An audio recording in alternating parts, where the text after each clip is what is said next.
Olá, seja muito bem-vinda a mais um devocional Esposas que Oram. E hoje o tema talvez seja até batido, você esteja até cansada e não queira mais ouvir falar sobre a mulher de Provérbios.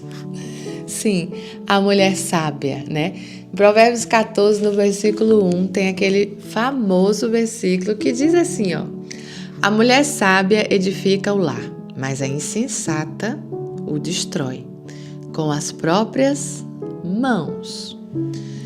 Eu diria com as próprias palavras, com a língua, né, gente? Às vezes não é nem com as próprias mãos, é assim, no falar.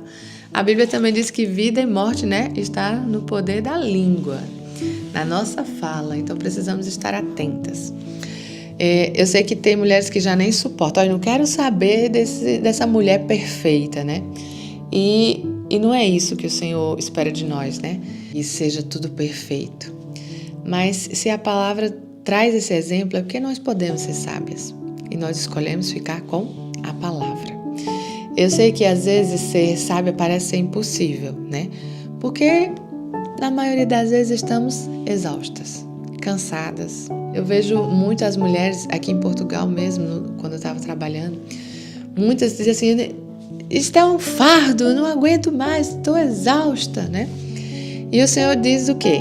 Vinde a mim todos que estáis cansados e sobrecarregados, e o quê? Eu vos aliviarei. Então nós já sabemos disso, nós temos descanso no Senhor. Então nós podemos sim ser sábias mesmo exaustas. E, gente, se tem uma coisa que eu vivi foi a exaustão nessa imigração. Né? Quando a gente mudou do Nordeste do Brasil para o Sul, já foi uma mudança drástica e eu já me senti cansada. Mas nada na minha vida se compara a essa imigração com 3 crianças pequenas. Né? O Gabi tinha 4 anos quando a gente chegou aqui, tinha 2 quando a gente chegou lá em Cascavel. Então, essas mudanças grandes com crianças pequenas, gente, é exaustivo. Eu nunca fiquei tão exausta na minha vida como os primeiros 4 meses aqui. Pronto. Era trabalho que eu nunca tinha feito antes. Uma correria, tudo novo, incertezas, medo batendo na porta, né? Gente, assim, o meu cérebro entrou em pane, assim. Tipo, não sei, parece que tudo que eu tinha aprendido, tudo que eu sabia que estava aqui dentro, não conseguia sair para dar um resultado. E eu me sentia fraca, né? Foi o período que eu mais me senti incapaz, fraca. Porque incapaz eu posso ter chegado próximo ali quando a minha mãe faleceu. Porque apesar de eu trabalhar no hospital, apesar de eu ser da área da saúde, apesar de eu ter contato com muitos médicos, os melhores médicos da nossa região, eu não podia fazer nada. Então esse sentimento de incapacidade é muito ruim. E aqui em Portugal juntou medo, incapacidade, né? Me senti incapaz, insegura, não sabia o que viria depois. Eu tinha que contar com o quê? Com a fé, né? Que é o que me trouxe até aqui. Mas mesmo assim eu me senti muito exausta. E às vezes parece que a gente não é sábia nesse momento, né? Mas sabe que sabedoria não é sobre ser forte o tempo todo? Não. Sabedoria é sobre buscar direção mesmo cansada. E foi isso que eu fiz. Mesmo em meio ao caos dos pensamentos, ao medo, à incerteza. Quando eu achei assim, nossa, meu Deus, eu não sei mais como agir. Parece que a sabedoria foi embora. O Senhor me lembrou, a fé continua aí. Coloca em ação. Então, a mulher sábia edifica não porque tem energia, mas porque tem fé. Então, pode faltar tudo, mas não pode faltar a fé. Foi a fé que me salvou nos dias difíceis. Foi a fé que me trouxe de volta para o centro da vontade do Senhor, para o equilíbrio, para o lugar onde existe paz. Naqueles dias mais atormentados, eu escolhia ficar em silêncio. Eu escolhia ficar calada.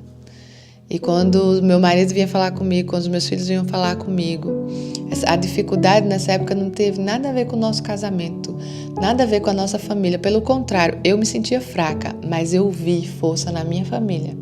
A minha família estava forte. Aquele tempo todo que eu passei regando eles na palavra, regando meu marido, regando as minhas crianças, foi na hora da dificuldade, na hora da exaustão, na hora que eu estava sem combustível para mim, eles tinham reserva para me dar. E isso fez com que a minha fé se fortalecesse, crescesse, a ponto da gente viver os dias que vivemos hoje. Então não deixe que a sua fé desfaleça. Mantenha a sua fé avivada. E fé é o que faz a gente continuar quando tudo quer nos parar. Quando a nossa força acaba, é a fé que nos move. A gente escolhe, como eu disse no episódio anterior, escolhe crer que o Deus que começou a boa obra, Ele é fiel para cumprir até o final. E várias vezes eu repetia isso: o Senhor vai completar a boa obra.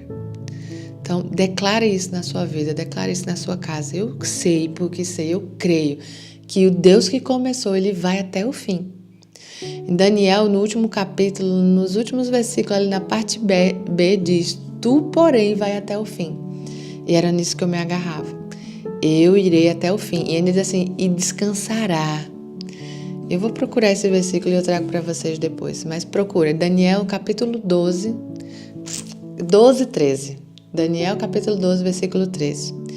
Declare ele na sua casa. Você vai até o fim, vocês vão juntos até o fim.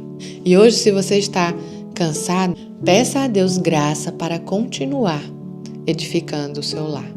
Edificando com amor. Sabe que nós somos chamados para edificar. E eu não sei se você já olhou em algum momento no dicionário o que significa edificar. O significado de edificar, ele é lindo. Edificar é restaurar, é reconstruir, é tornar novo. Então, quando o Senhor disse que me chamou para edificar, eu fui no dicionário. Porque eu gosto de saber aquilo que o Senhor diz a meu respeito. Se Ele me disse que eu sou uma edificadora, eu preciso saber o que é que um edificador faz, não é? Vamos ver alguns dos significados de edificar. Edificar, no sentido de construção civil, é construir fisicamente, né? Mas edificar também pode ser fundar, instruir, instituir ou conduzir alguém ao bem e à virtude. Então, o Senhor nos chama para edificar o nosso lar. Se for preciso construir, você vai construir. Se for preciso restaurar, vai ser restaurado. Se for preciso conduzir à virtude, ao bem, né? Se você é mãe, você também faz isso com seus filhos o tempo todo. Então, continue pedindo ao Senhor que te dê graça para continuar edificando o seu lar, edificando o seu casamento com amor. Vamos orar?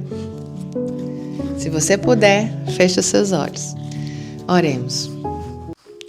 Senhor, eu confesso que às vezes o cansaço fala mais alto, mas hoje eu escolho continuar edificando com amor, mesmo que cansada.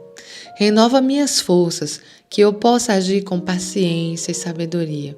Que o meu lar seja um reflexo da Tua presença. Em nome de Jesus. Amém. Amém. E a sua tarefa de hoje é: faça algo pequeno que edifique o seu lar.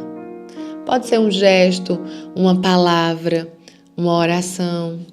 Pode ser com seu marido, com seus filhos, né? Quantas vezes você, às vezes, só reclama para os seus filhos? E hoje você tem a oportunidade de falar algo bom para eles, de edificar ele com a palavra, de reunir eles e fazer uma oração juntos. Que tal? A gente se vê amanhã de manhã. Um beijo e fica na paz.